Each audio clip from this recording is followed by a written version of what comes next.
As she approached, her heart dropped. The priest watched as Chris's face turned pale as a ghost. "Chris, are you okay?" he asked. But she was already moving forward. She wasn't mistaken. She hadn't imagined this feeling. Climbing the small steps, she placed her hand on a large marble stone. Her gasp echoed throughout the church, like a ripple in the ocean. Suddenly, she felt someone grab her shoulder. The day had started like any other Sunday. Chris Zamlik and her husband had made pancakes for their two kids. After breakfast, she had helped them get ready for church. Their routine was simple: pancakes for breakfast, church, a visit to the park, lunch out, and then back home. But little did Chris know, this Sunday would be different. Arriving just in time for the 11 a.m. service, Chris and her family settled into their usual spot at the back of the church, listening intently to the priest. Over the years, Chris had instilled in her kids the importance of being respectful and quiet during the service. If they became restless, a single stern look from her was enough. However, on this day, it was Kate who became restless. Asking her husband to make room, she gracefully exited their pew and headed to the restroom. Exiting the church, she walked to a smaller building attached at the back, housing the restrooms, but something unexpected caught her attention. Turning a corner, she saw a man emerging from the church's shed. His appearance seemed out of place. She didn't recall ever seeing him before. His dark attire suggested he wasn't a regular churchgoer.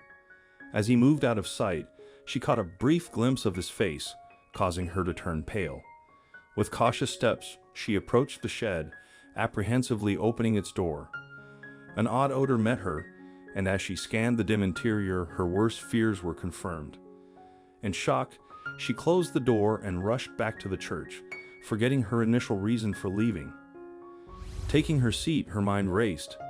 The ongoing service meant she couldn't speak out, and she certainly didn't want to cause a scene. But she had to inform someone quickly.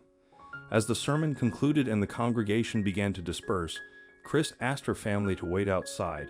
She needed to speak with the priest. Walking to the front, she found the priest, Bruce Hitchin, engaged in conversation with some church members. Recognizing her, he greeted Chris warmly. Chris and her family were regular attendees, so Bruce knew them well. However, nothing could have prepared him for what she was about to share. Just as she was about to speak, a man entered from a side door and began walking towards the altar. Chris felt her heart drop again. Bruce watched as her face turned as pale as a ghost. "Chris, are you okay?" he asked. But Chris' feet were already moving. She was walking towards the altar. Climbing the small steps, she placed her hand on the large marble stone altar table and looked behind it. Her gasp echoed throughout the church. Then she felt someone grab her shoulder. Her heart pounded as she observed the sharp features of the man kneeling behind the counter cleaning. She wasn't mistaken. It had to be him. She turned around to see Bruce's hand on her shoulder, his face filled with concern. "What is it, Chris?" he asked. "Gordon," Chris whispered. "Gordon, is that you?" Her eyes welled with tears. Who was he? What was happening? Chris Zamlik had gone to church like any other Sunday, but this time she discovered her long-lost brother at the church. She hadn't seen him for 22 years and had spent the last 10 years searching for him, always coming up empty-handed. She was starting to lose hope. How did he end up here? Why were they separated? Gordon Petrie had moved away with his mother when their parents separated roughly 22 years ago. It had been a bitter divorce, ensuring the siblings would never see each other again. Life hadn't been kind to Gordon. He fell into the wrong crowd as a teenager and had become a drug addict. For the past 3 years, he had been living on the streets and eventually found refuge in the church. Bruce, the priest, first noticed Gordon cutting the lawn and taking out the garbage. He was helping with the upkeep of the church on his own initiative. Moved by his effort, Bruce decided to assist Gordon in finding housing while he temporarily stayed in the church shed.